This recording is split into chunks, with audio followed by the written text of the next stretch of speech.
Muy buenas tardes. El día de hoy se va a hablar de un trabajo para la materia de otorrinolaringología, la cual consiste en un trabajo individual en donde se va a consolidar todos los conocimientos adquiridos en este noveno semestre de la carrera de medicina. Mi nombre es Yamilet del Cisne Lindao Cruz, tutorizada por el doctor Alexander Hernández. Dentro de estos temas, uno de los primeros va a ser la faringoamigdalitis crónica con amigdalectomía. Cabe mencionar que esta vamos a tener dentro de la diapositiva cómo se llega a visualizar una amígdala sana a diferencia de una amígdala crónica. Cabe mencionar que la definición como tal de esta es que es una inflamación persistente o recurrente dentro de las amígdalas palatinas y de la mucosa faríngea, la cual suele caracterizarse por la infección repetida de la mucosa, en lo cual va a generar diferentes cambios estructurales, los cuales si llegan a ser de forma recurrente pueden llegar a ser un cambio estructural permanente, por lo cual las amígdalas dejan de cumplir su función inmunológica y se van a convertir en un foco infeccioso crónico.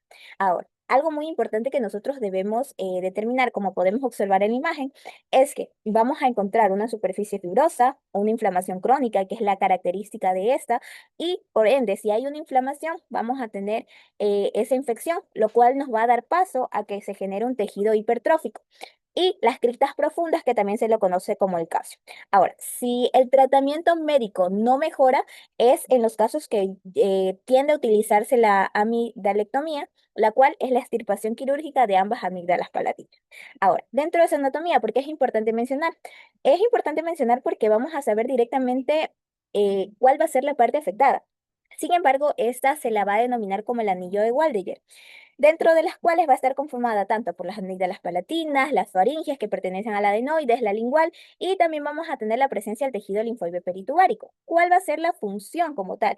Se la considera como una de las primeras barreras inmunológicas frente a los diferentes microorganismos, ya sean inhalados o en tal caso lleguen a ser ingeridos. Ahora, si nosotros hablamos de la etiología como tal, decimos que su principal causa va a estar dada directamente por la infección repetida o recurrente. Ahora, ¿cuál va a ser parte de esos microorganismos que nos puede llegar a causar esta? Tenemos a las bacterias, las cuales la más común que menciona la literatura es la Streptococcus que es conocida como la beta hemolítica del grupo A. Sin embargo, vamos a tener otras bacterias, ya sea la Staphylococcus aureus, la Haemophilus influenzae, la Mozzarella catarrhalis y la Streptococcus pneumoniae. Sin embargo, también nos llegan a afectar diferentes virus, como es el adenovirus, el rinovirus, el virus de Epstein-Barr y la influenza. ¿Cuáles van a ser los factores de riesgo? Infecciones respiratorias de forma repetida, de que el paciente tenga una hipertrofia mitalina, una mala higiene general, tabaquismo pasivo, que padezcan de ERGE dado por un reflujo gastroesofágico, las inmunodeficiencias y en tal caso las diferentes alergias. Ahora, si nosotros hablamos un poco de su fisiopatología, decimos de que todo empieza por una infección recurrente. Ahora, sin embargo, para que haya esa infección repetida, comenzaremos directamente por el reservorio bacteriano, que nos da paso a una infección recurrente. Al momento en que el tejido se encuentra inflamado, comienza a existir una inflamación, la cual va a persistir y va a generar daño hacia el tejido, generando una fibrosis del tejido. Cabe mencionar que este se lo conoce como un círculo vicioso. ¿Por qué? Porque si hablamos de la infección repetida, va a dar paso a que se formen las criptas profundas, las cuales van a dar paso a los tonsiolitos. Y estos tonsiolitos va a hacer esa acumulación de restos y bacterias y se sigue generando el reservorio bacteriano. Ahora, ¿por qué va a aparecer los tonsiolitos como tal? Eh, es porque es un material orgánico y bacteriano el cual se encuentra retenido dentro de las criptas amigdalinas, como podemos observar en la imagen, y lo cual van a formar como unos pequeños cálculos y son los conocidos como caseum o los tonsiolitos. Ahora, ¿cuáles van a ser parte de las manifestaciones clínicas? Tenemos los síntomas, que es directamente lo que el paciente nos va a referir, ya sea un dolor de garganta recurrente, una odinofagia, una halitosis persistente, una sensación de cuerpo extraño, tos irritativa, ronquidos, disfasia leve y en casos llega a presentarse una hipertermia. Pero, sin embargo, lo que el médico puede llegar a observar va a ser las amígdalas hipertróficas, las criptas profundas, la presencia de los tonsiolitos, las adenopatías cervicales y un eritema faríngeo. Ahora, ¿cómo nosotros vamos a poder diagnosticar como tal? directamente van a hacer el diagnóstico totalmente clínico, la cual vamos a tener en cuenta tanto la historia clínica, es decir, tanto la frecuencia, el número de episodios que el paciente ha tenido al año, y la exploración física, en donde vamos a buscar tanto hipertrofia, exudados, criptas, tonsiolitos y las adenopatías. Sin embargo, también vamos a implementar los estudios complementarios, pero solo cuando se sospecha de alguna otra enfermedad. ¿Qué vamos a solicitar? Ya sea un cultivo faríngeo, un test rápido para estreptococos, un hemograma y una proteína C reactiva. El tratamiento, directamente su tratamiento se basa en un soporte sintomático, es decir, un manejo de los síntomas dado por analgésicos de primera línea, como el típico recomendado, el paracetamol y el ibuprofeno. Sin embargo, si ya tenemos más afecciones como tal, es necesario la aplicación de un antibiótico. Es decir, ya hemos realizado los exámenes complementarios, tenemos la presencia de una bacteria y lo que primero se va a enviar es la penicilina o la amoxicilina.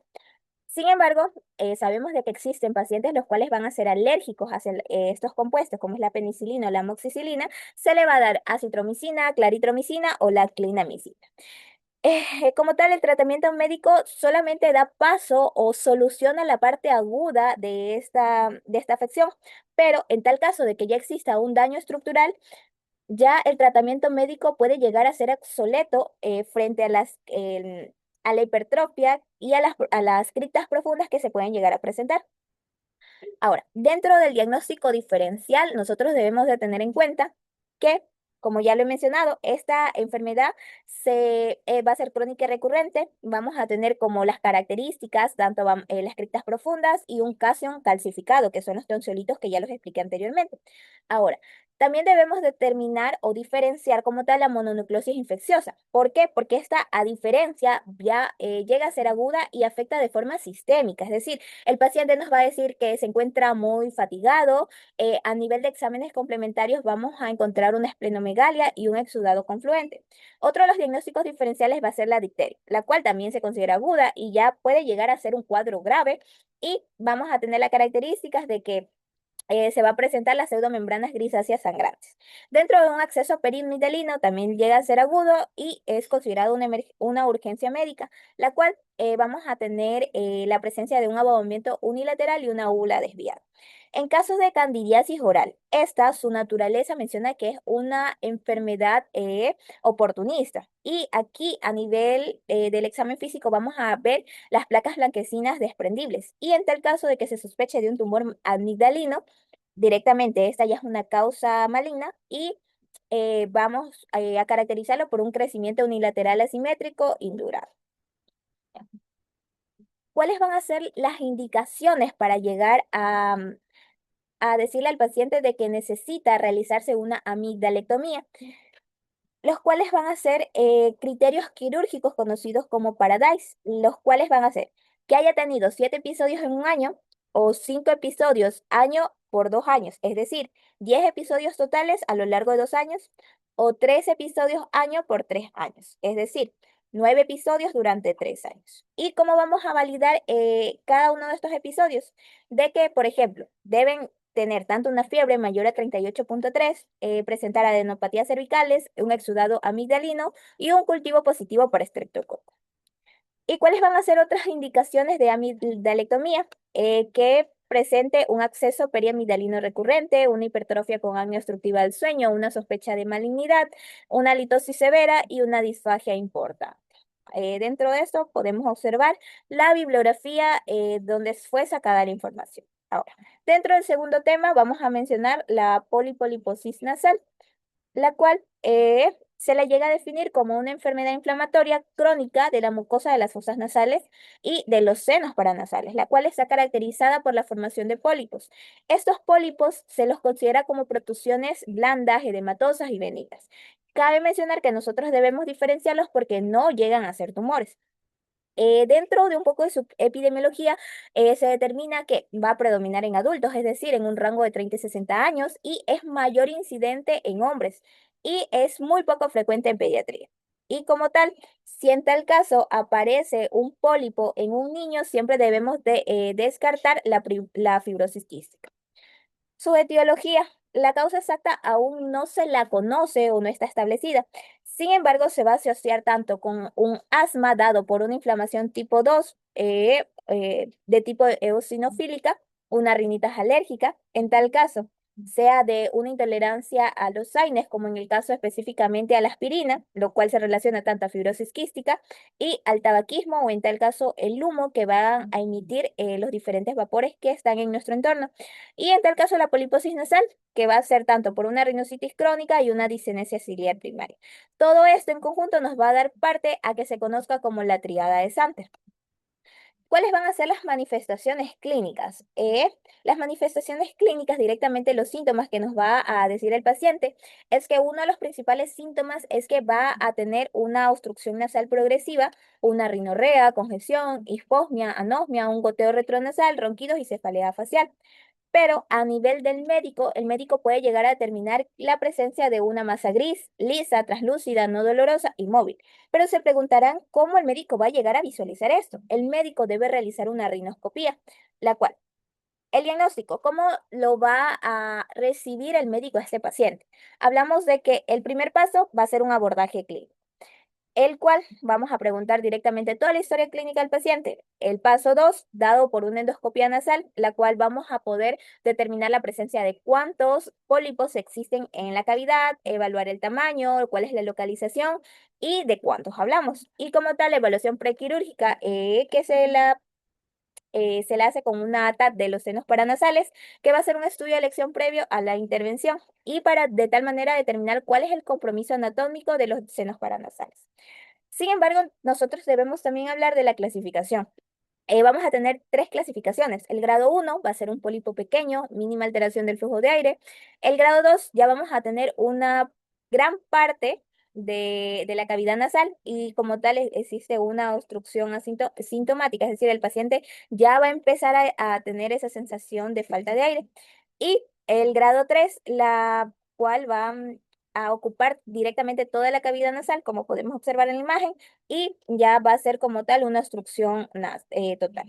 Ahora, el tratamiento, directamente la primera línea es dar corticoides intranasales como la mometasona, la fluticasona y la budesonida. ¿Y cuál va a ser el punto importante dentro de la primera línea? Es decir, que nosotros lleguemos a disminuir tanto el tamaño, la inflamación y la recurrencia de los pólipos. Y también se le suele llegar a agregar los lavados nasales con solución salina.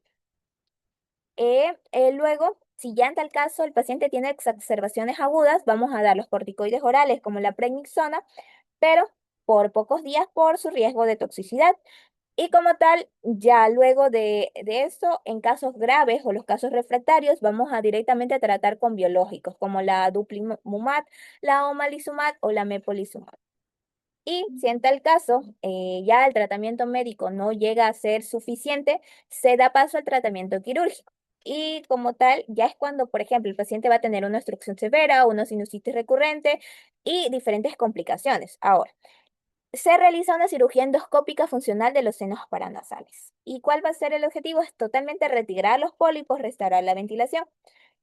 Y como tal, vamos a tener de que la cirugía llega a mejorar los síntomas, pero no cura como tal la enfermedad crónica. ¿Por qué? Porque pueden llegar a volver a salir los pólipos. Por eso siempre se deben de seguir los corticoides intranasales de forma indefinida para posterior a la cirugía.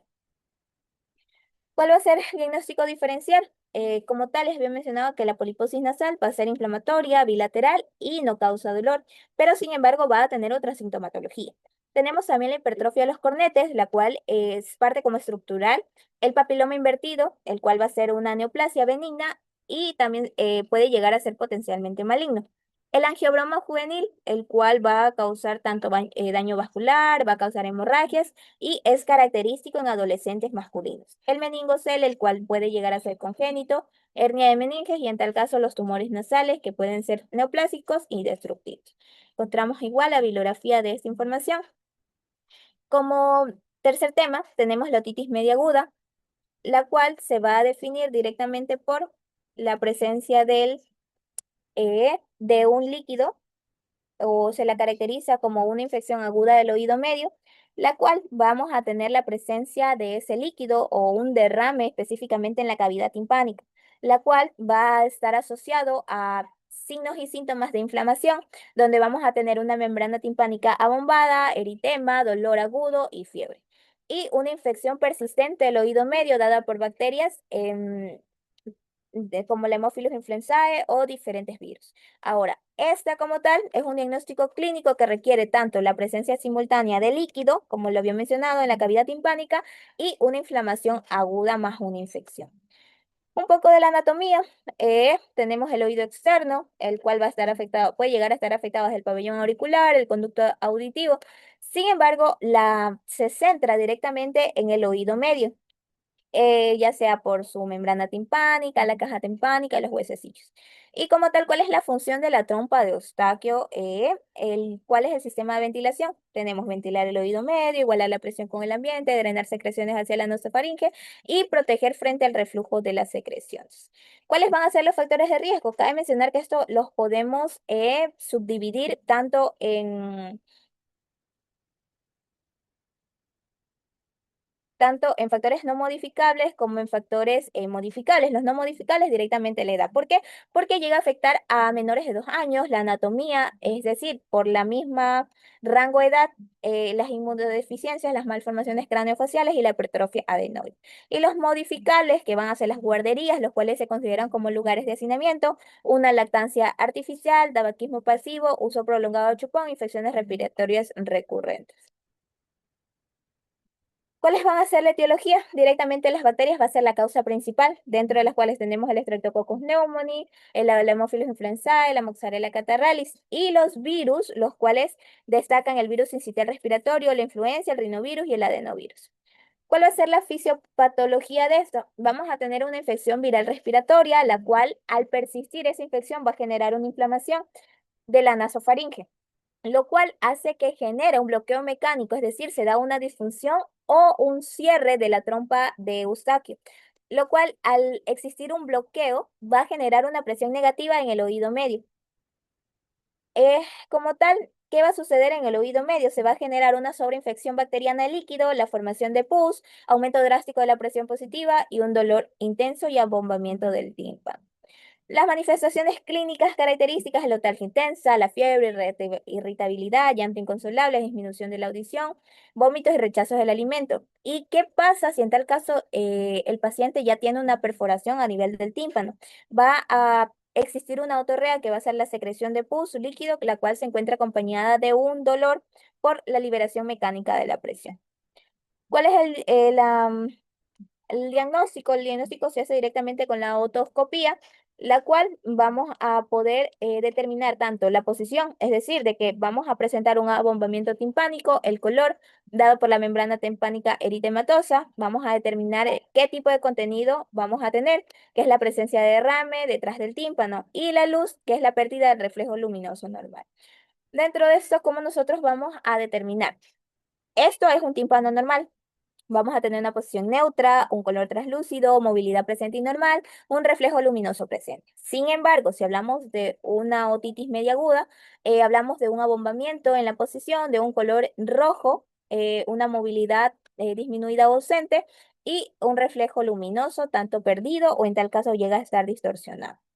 El tratamiento, la primera línea siempre va a ser en los analgésicos, como el paracetamol o el ibuprofeno. Ahora, ¿cómo nosotros vamos a determinar de que el paciente va a necesitar de antibióticos? Lo cual debe llegar a cumplir tanto de que sea mayor de 2 años, de que tenga síntomas leves y un seguimiento clínico garantizado. Pero si en tal caso vamos a proceder con la antibioticoterapia, vamos a observar de forma clínica 48 a 72 horas e iniciamos el antibiótico, que está acá. La primera va a ser la amoxicilina, en dosis altas de 80 a 90 miligramos kilogramos por día, y en tal caso no cede la infección, damos amoxicilina más ácido clavulánico, pero solamente cuando el paciente ya haya utilizado amoxicilina dentro de los 30 días. En caso de que tengamos una fuerte sospecha de un Haemophilus influenzae y si en tal caso de que sean alérgicos hacia las penicilinas, si en tal caso es una alergia no anafiláctica, se da el Cedinir. Y si en tal caso es una alergia anafiláctica a los macrólidos, damos citromicina o claritromicina. El diagnóstico diferencial, estamos hablando directamente de que la otitis media aguda va a estar caracterizada por fiebre, otalgia interna y el abombamiento. Pero si nosotros hablamos de una otitis externa, vamos a tener un dolor a la tracción del pabellón auricular del trago y el canal externo lo vamos a encontrar inflamado. En la otitis media con efusión tenemos la presión del líquido sin signos de inflamación aguda ni dolor intenso. Dolor referido dental o disfunción temporomandibular va a estar dado por una otoscopía completamente normal, a diferencia de la OMA, que vamos a tener varios signos en la otoscopía. Y otra parte importante es la mastoiditis, pero esta es dado directamente por un cuerpo extraño. Se encuentra la bibliografía dentro de esta.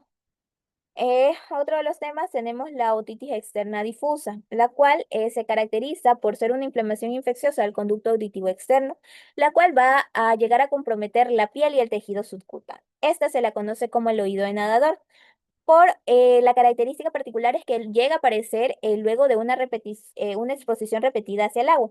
Y como tal, su epidemiología es que va a estar característico en climas cálidos y húmedos y mayor incidencia en verano. ¿Por qué? Porque ahí es donde la gente recurre hacia las piscinas, entre otros. El predominio va a ser en adultos y jóvenes que obviamente van a ser frecuentes a ir a una piscina y una exposición repetida al agua. ¿Cuál va a ser la anatomía importante? Decimos de que este conducto de aquí, que podemos llegar a ver, que es el conducto auditivo externo, va a medir 2,5 centímetros. Ahora, si hablamos de la porción cartilaginosa, vamos a tener folículos pilosos, las glándulas sebáceas y las ceruminosas. Pero si hablamos de la porción ósea, tenemos que va a tener una piel muy delgada, adherida al hueso y va a ser muy sensible hacia el dolor. ¿Cuál va a ser la etiología? Directamente la más común va a ser las pseudomonas aeruginosa, pero sin embargo también tenemos la Staphylococcus aureus, la Proteus, la Escherichia coli. Y en hongos tal vez puede llegar a ser muy frecuente, pero destacan las Aspergillus y las Cándidas. Los factores de riesgo tenemos la humedad. ¿Por qué? Porque va a ser pacientes que van a nadar de forma frecuente o de que se encuentren expuestos a ambientes húmedos. Un trauma mecánico por el uso de hisopos, auriculares, audífonos y factores sistémicos dermatológicos dado por una dermatitis, una psoriasis, diabetes o en casos de inmunosupresión. La fisiopatología como tal nos destaca de que previene o cuál va a ser la parte importante del serum. Va a tener una función de lubricación, un pH ácido, una acción antibacteriana y una protección antifúngica. Entonces, la eliminación excesiva del cerumen va a ser uno de los principales factores para que se dé una otitis externa. ¿Cuál va a ser el mecanismo directamente? Tenemos una humedad prolongada más un trauma, es decir, el paciente se sacó mucho cerumen y fue a la piscina. Eh, entonces directamente tenemos de que hay una disminución del pH ácido y la pérdida de cerumen. Luego se da una maceración de la piel del conducto y una entrada y proliferación de bacterias. ¿Cuáles van a ser los síntomas? Tenemos la otalgia intensa, el prurito, sensación de oído tapado, la hipoacusia leve y otorrea. Y como tal, si nosotros llegamos a presionar a nivel del trago, va a generar dolor. Y también cuando presionan a nivel del pabellón auricular, también va a generar presión. El diagnóstico, tenemos de que la otoscopía va a mostrar un edema severo, un eritema y un exudado que va a ser la otorrea. Eh, Clínicamente también se menciona que va a estar relacionado con la anamnesis y la visualización directa, es decir, no vamos a requerir cultivos. ¿Cuál va a ser el tratamiento? Primero va a ser la limpieza del conducto, dada por las gotas ópticas y un control de dolor. La limpieza del conducto puede ser usada con solución fisiológica dentro de las gotas ópticas. Ya vamos a recomendar los antibióticos y el corticoide tópico, como va a ser la ciprofloxacino o la ofloxacino combinadas con hidrocortisona o dexametasona y el control del dolor directamente se le va a brindar a los analgésicos orales. Cabe mencionar que no se recomiendan los antibióticos sistémicos. Diagnóstico diferencial, tenemos tanto la otitis media aguda, la cual aquí va a ser muy predominante en los niños y va a ser luego de una infección respiratoria, y la otitis externa maligna, la cual vamos a hacer, se va a presentar desproporcionado intratable y otra característica es de que se presenta en adultos mayores.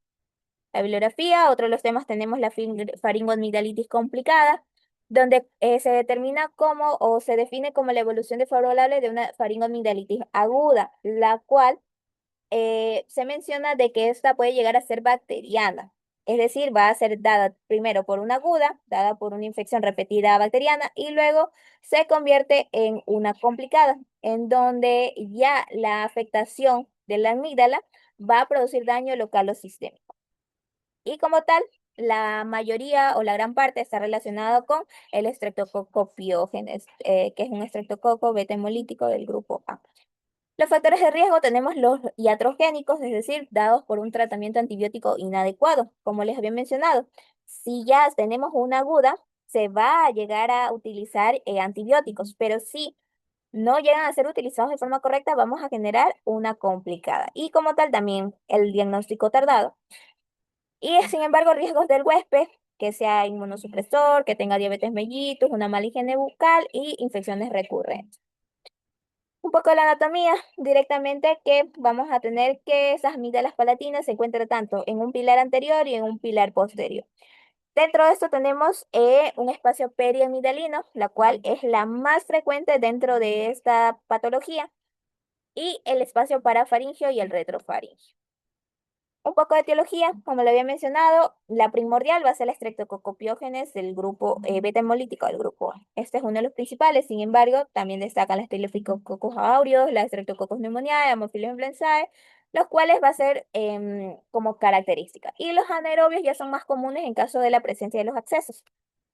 ¿Cuáles van a ser los síntomas? Vamos a tener una odinofagia intensa, fiebre alta, disfagia, cialorrea, halitosis y un dolor irradiado hacia el oído. Y los signos, vamos a presentar un abombamiento, un trismus y una voz de papel caliente, es decir, que vamos a tener una voz apagada. El diagnóstico siempre va a ser clínico, pero, por ejemplo, si tenemos sospecha de una extensión a espacios profundos, si no lo tenemos, procedemos directamente al tratamiento, pero si lo tenemos, vamos a tener que realizar una ecografía o un TAC. ¿Y cuál va a ser el soporte? Directamente se va a hospitalizar, se va a dar una hidratación intravenosa, analgésicos y corticoides en casos que van a ser muy seleccionados. Y los antibióticos vamos a tener la ampicilina más sulbactam o amoxicilina más ácido clavulánico. Y en caso de alergias, la clindamicina. Y en tal caso, si el tratamiento antibiótico no resulta, se va a realizar una intervención quirúrgica, es decir, un drenaje del acceso mediante aspiración con aguja o incisión con bisturí. Y finalmente se puede llegar a hacer una amidalectomía. La bibliografía. En tal caso tenemos la rinitis alérgica. La rinitis alérgica se la considera directamente una enfermedad inflamatoria crónica de la mucosa nasal mediada por las inmunoglobulinas de tipo E, desencadenada por la exposición a los alérgenos inhalados a personas que van a estar generalmente predispuestas. Es una de las enfermedades más frecuentes a nivel mundial, es decir, que del 10 al 30% va a estar afectada, teniendo una incidencia en niños y en adultos jóvenes. Ahora, dentro de esto se conoce como una atopia. ¿Por qué? Porque vamos a tener de que ya van a tener antecedentes familiares, una dermatitis atópica y el asma. ¿Cuál va a ser la etiología? Tenemos los alérgenos más comunes, los cuales van a ser los intradomiciliares, como los ácaros de polvo, caspa de animales, cucarachas y hongos, y los extradomiciliares, como el polen de árboles, polen de gramíneas, las malezas y las esporas de hongo. ¿Cuáles van a ser los factores de riesgo? El humo, el tabaco, contaminación ambiental, exposición ocupacional, antecedentes familiares. La fisiopatología directamente va a estar dado por dos fases. La primera va a ser la fase de sensibilización, la cual destaca por la que el alérgeno se pone en contacto con la mucosa nasal, luego se da una presentación hacia los linfocitos T. Estos llegan a activar los linfocitos TH2, por lo cual al activar este van a producir tanto interleucina 4, 5 y la 3. Y los linfocitos tipo B van a producir la inmunoglobulina E. Y esta se va a fijar hacia el mastocito, como podemos observar. Luego, en tal caso, el que el paciente ya sea o se encuentre en una reexposición, va a presentar de que el alérgeno, es decir, se va a unir hacia ese mastocito. Este mastocito va hacia una fase de desgranulación, la cual está dada por la liberación de histaminas, leucotrienos y la prostaglandina, que va a generar los síntomas característicos como el estornudo, el prurito, rinorrea y congestión. Dentro de las manifestaciones clínicas, decimos de que vamos a tener las ojeras alérgicas, la respiración oral, un pliegue nasal transversal y unos cordetes pálidos y edematosos. Dentro de estos, ¿cuáles van a ser los síntomas cardinales? El estornudo, una rinorrea acuosa, un prurito nasal y una congestión. Dentro de estas manifestaciones secundarias tenemos un prurito, lagrimeo, tos, goteo retronasal y poja. La clasificación, esta va a estar dado tanto por una gravedad que puede llegar a ser leve o moderada o una duración que puede ser intermitente y persistente. Cabe mencionar que como podemos observar aquí en la imagen, puede llegar a a cuadrarse como tal, es decir, vamos a tener cuadros leves intermitentes, leves persistentes o en tal caso moderada grave intermitente y moderada grave persistente. Como vemos los colorcitos, la más complicada va a ser la moderada grave persistente. El diagnóstico, siempre diagnóstico clínico, historia clínica, síntomas, la exploración física. Luego se realiza un prick test que es, nos permite determinar qué tipo de alérgenos le causa esta rinitis alérgica, una inmunoglobulina específica y una endoscopía nasal. Ya, tenemos la bibliografía, la hipoacusia neurosensorial. Directamente esta va a estar dada por una falla en la transmisión, es decir, esta de que el sonido no logra atravesar el oído externo medio. Pero si en tal caso también puede llegar a existir una falla en la transformación o conducción, el cual va a ser dado por una conversión de los impulsos nerviosos hacia el cerebro. Un poco de la anatomía, directamente hablamos de que vamos a tener la cóclea, afectado la cóclea, el órgano de Corti y el nervio vestíbulo coclear, que es el octavo par craneal. Eh, la etiología, una de las más comunes, suele mencionar las infecciones intrauterinas dada por la presencia de un TORCH, mutaciones genéticas, un caso de niños prematuras y una hipoxia neonatal. También se menciona la presbiacusia directamente por la edad, que va a ser mayor en adultos mayores, o más frecuente en adultos mayores, y en tal caso por una exposición al ruido, esto dado por un factor ambiental, dado por un trauma acústico crónico o agudo que llega a destruir mecánicamente las células ciliares. Otras causas van a ser los medicamentos ototóxicos como los aminoglucósidos, diuréticos de ACE y los antineoplásicos. Las infecciones, a pesar de que ya había mencionado el TORCH, también es necesario mencionar una meningitis, una sífilis y en tal caso de forma viral tenemos las paperas y el sarampión. Enfermedades sistémicas como la de Meniere, que ya más adelante la voy a explicar, el neurorinoma acústico, las enfermedades autoinmunes y los traumatismos, las fracturas del hueso temporal y el barotrauma. ¿Cuál va a ser la fisiopatología? Directamente esta va a estar dada por una lesión de las células ciliadas de la cóclea, lo cual va a disminuir la transducción del sonido y va a generar una alteración en la conducción del impulso nervioso. Y como tal, disminuye la percepción auditiva. Es lo que ya había explicado anteriormente. Y cómo nosotros vamos a clasificar. Esta va a estar dado según su inicio, puede ser congénita, que desde el momento que nace se va a presentar una adquirida, que a lo largo de que el niño va creciendo va a llegar a desarrollarse. Según su evolución, puede ser súbita, progresiva, fluctuante, y lateralidad puede llegar a afectar a uno o a ambos oídos. ¿Cuáles van a ser los síntomas? Estos van a estar categorizados tanto en auditivos como una disminución progresiva o súbita de la audición, los tinnitus, una dificultad para comprender conversaciones, necesidad de aumentar el volumen de los dispositivos. Y los síntomas vestibulares psicosociales puede llegar a presentarse mareo, o el vértigo, una sensación de aislamiento social y una fatiga cognitiva por el esfuerzo físico. ¿Cuál va a ser el diagnóstico? El diagnóstico va a estar dado por las pruebas con el diapasón. Dentro de esta tenemos la prueba de Rine, que vamos a tener un Rine positivo y una de Weber que lateraliza hacia el oído. Aquí se realiza directamente el gol estándar, que va a ser la diometría tonal, que vamos a confirmar la hipoacusia. Luego se hace una logoaudiometría y las otoemisiones acústicas. Y como tal, los potenciales evocados auditivos y en último caso se realiza una resonancia. Seguimos con la traqueostomía en los pacientes que se encuentran en unidad de cuidados intensivos. Está directamente cómo nosotros podemos definir esto. Está dado por que es un procedimiento quirúrgico que genera una abertura específicamente a nivel del estoma en la parte anterior de la tráquea y coloca una cánula para poder permitir el paso directo del aire hacia los pulmones. Y la traqueotomía es una incisión quirúrgica temporal, pero la traqueostomía puede llegar a ser temporal o puede ser permanente. Ahora, la anatomía aquí va a ser importante. ¿Por qué? Porque determinamos desde que la tráquea puede llegar a medir de 11 a 12 centímetros de longitud. Vamos a tener de 16 a 20 anillos cartilaginosos, desde cartílago cricoide hasta la caries. ¿Cuál va a ser el sitio común para realizar? Vamos a hacerlo entre el segundo y el cuarto anillo traqueal. Sin embargo, debemos de tener en cuenta que debemos de cuidar los cartílagos tiroides, los cricoides, el istmo de la glándula tiroides y los vasos del cuello y los nervios laringeos recurrentes.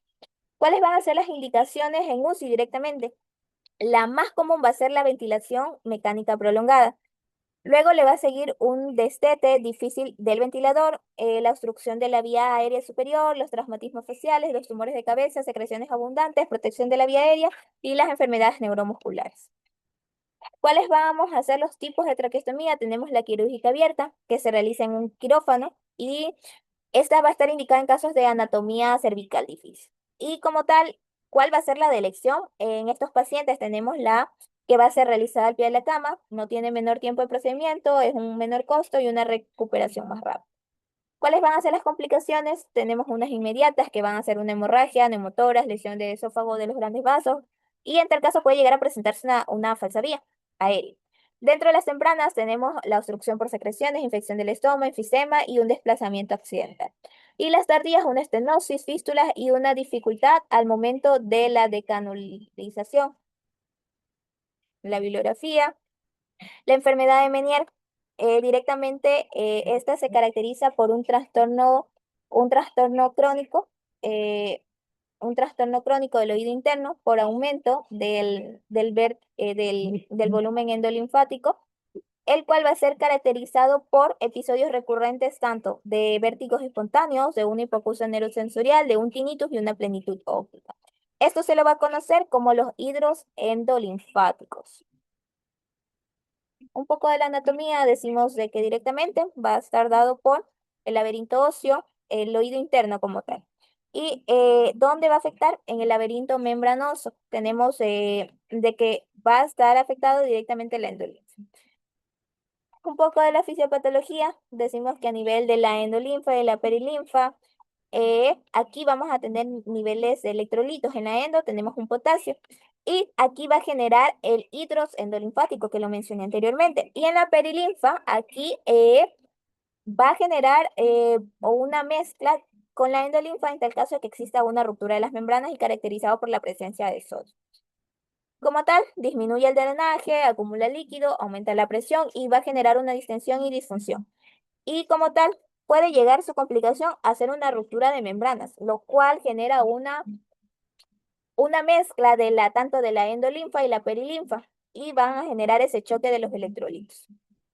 ¿Cuáles van a ser las manifestaciones clínicas? Tenemos de que el vértigo va a ser uno de los síntomas principales y que puede llegar a ser uno de los más incapacitantes para la persona. Es decir, al inicio se puede llegar a presentar súbito intenso y puede ser rotatorio, pero puede llegar a tener dado por síntomas acompañantes, dado por 20 minutos e incluso puede durar 12 horas. Y luego, ¿cuáles van a ser esos síntomas? Las náuseas y vómitos severos. Ahora, si en tal caso decimos de que también va a presentar una hipoacusia, que va a ser neurosensorial, puede llegar a ser fluctuante, inicialmente afecta a frecuencias bajas y se vuelve permanente con la evolución. La tinnitus es un zumbido grave y continuo que puede empeorar durante las crisis. Y una plenitud óptica, que es la sensación de que el oído se encuentra lleno. ¿Cuál va a ser el diagnóstico? Lo principal va a ser la historia clínica, que luego le sigue una audiometría, que es uno de los métodos más elegidos, la cual nos va a dar paso a que se confirme la hipoacusia. Las pruebas vestibulares que nos van a permitir determinar la evaluación funcional de la persona y una resonancia para descartar patologías retrococleares o centrales, como un neurolinoma. ¿Cuál va a ser el tratamiento? Vamos a tener los antivertiginosos como la betahistina, el dimenhidrato, la meclicina, y los antieméticos como la metoclopramida y el ondansetron. Sin embargo, también se llega a recomendar medidas físicas como el reposo absoluto, es decir, en un ambiente oscuro y tranquilo, hasta que el episodio ceda completamente. ¿Cuál va a ser el diagnóstico diferencial? El vértigo paroxístico, la neuritis vestibular, la migraña vestibulococlear y el accidente cerebrovascular. Como podemos observar, cada uno más característicos van a ser a nivel del vértigo, porque todas estas llegan a presentar vértigo, pero como podemos observar, existe una variación a nivel de tiempo. Tenemos una hipoacusia y el gatillo. La bibliografía, tenemos el vértigo paroxístico posicional benigno, que se caracteriza por ser un trastorno vestibular periférico caracterizado por episodios breves de vértigo. ¿Cuál va a ser el mecanismo? Ese va a estar dado por cambios en la posición de la cabeza, por un desplazamiento físico, es decir, lo que comúnmente se conoce como los cristales de carbonato de calcio y que se van a dirigir hacia los conductos semicirculares. Tenemos de que se considera como uno de la causa más frecuente de un vértigo periférico. Ahora, dentro de la anatomía tenemos los conductos semicirculares, en los cuales van a estar más afectados tanto el anterior, el posterior y el horizontal, pero específicamente aquí van a afectar más el posterior. Y tenemos los sensores de gravedad como el utrículo y el saco. ¿Cuál va a ser la fisiopatología? Directamente comienza porque las otoconias se van a desprender de la mácula del utrículo. Es decir, estas cositas blancas se desprenden. Luego da paso de que por la gravedad van a caer y viajan por la endolinfa y van a ingresar hacia el conducto semicircular posterior. Luego, por la estimulación, o sea, por el movimiento de la cabeza, va a generar una estimulación anormal. Es decir, se van a desplazar y van a crear corrientes de fluido que van a estimular erróneamente las células y van a generar el vértigo intenso e incluso el nistagmo. ¿Cuáles van a ser los factores de riesgo? Mayores de 50 años, las féminas, osteoporosis, el envejecimiento. Puede llegar a ser idiopáticos, estar relacionados con enfermedad de Meniere o en casos de migraña. Y los gatillos como tal, un traumatismo o una cirugía de oído. Las manifestaciones clínicas que nos permite determinar o confirmar como tal, vamos, que ya le mencioné, va a ser el vértigo, el gatillo y los asociados como náuseas, inestabilidad, y como tal, no se lo considera como tal una patología puramente biomecánica, no neurológica ni auditiva. No va a producir hipoacusia ni tampoco va a producir tinnitus, que era algo característico de la enfermedad de Meniere. Dentro de esto se va a realizar su diagnóstico y está dado directamente por la maniobra Dix-Calpie, la cual esta va a ser positivo cuando al momento de nosotros realizarla va a generar vértigo y nistagmo rotatorio.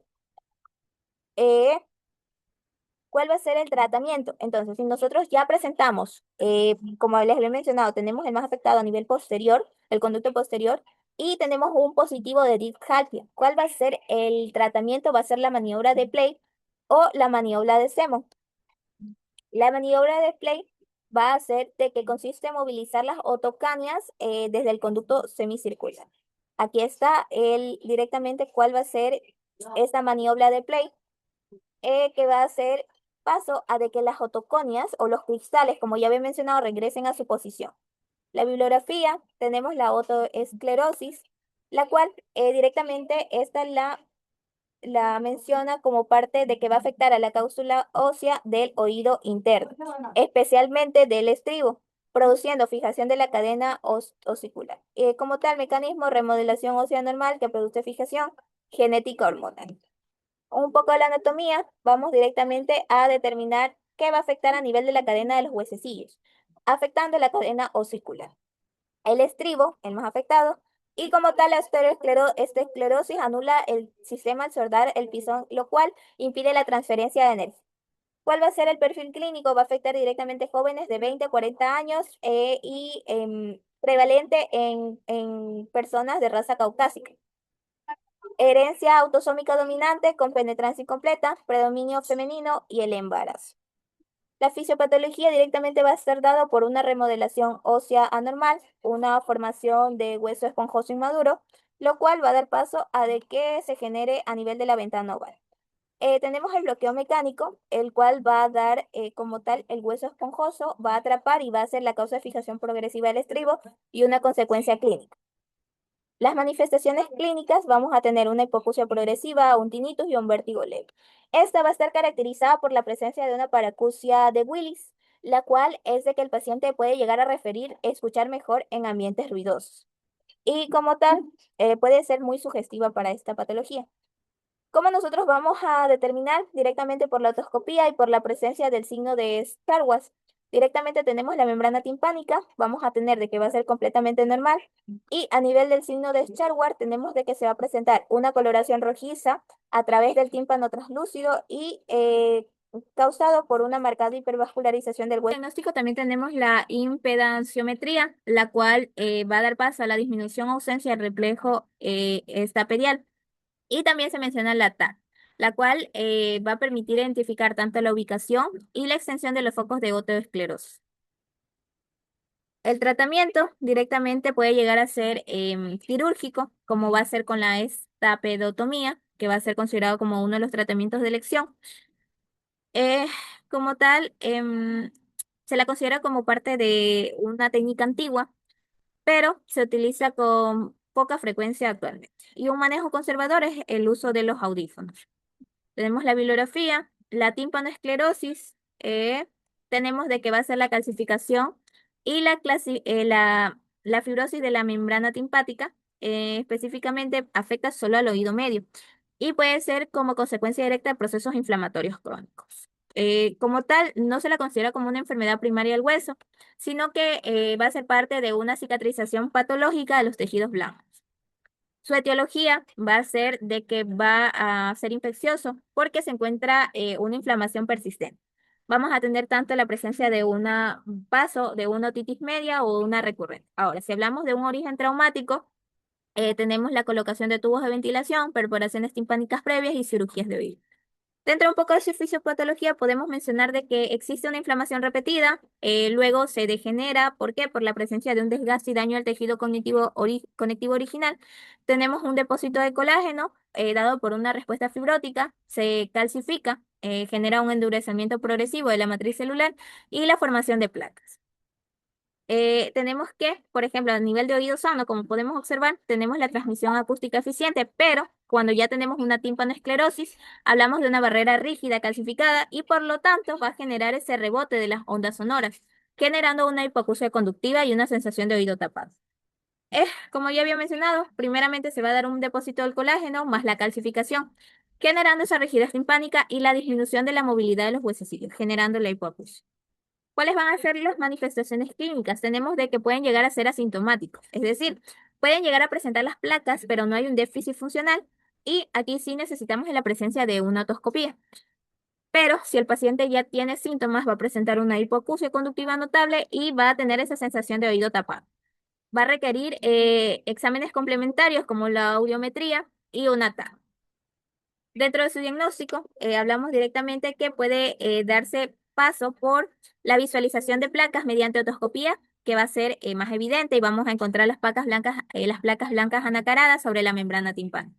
El tratamiento, en tal caso, si presenta como tal, que va a ser lo más importante, puede llegar a necesitar de una intervención quirúrgica como una timpanoplastia o una reconstrucción de la cadena osicular.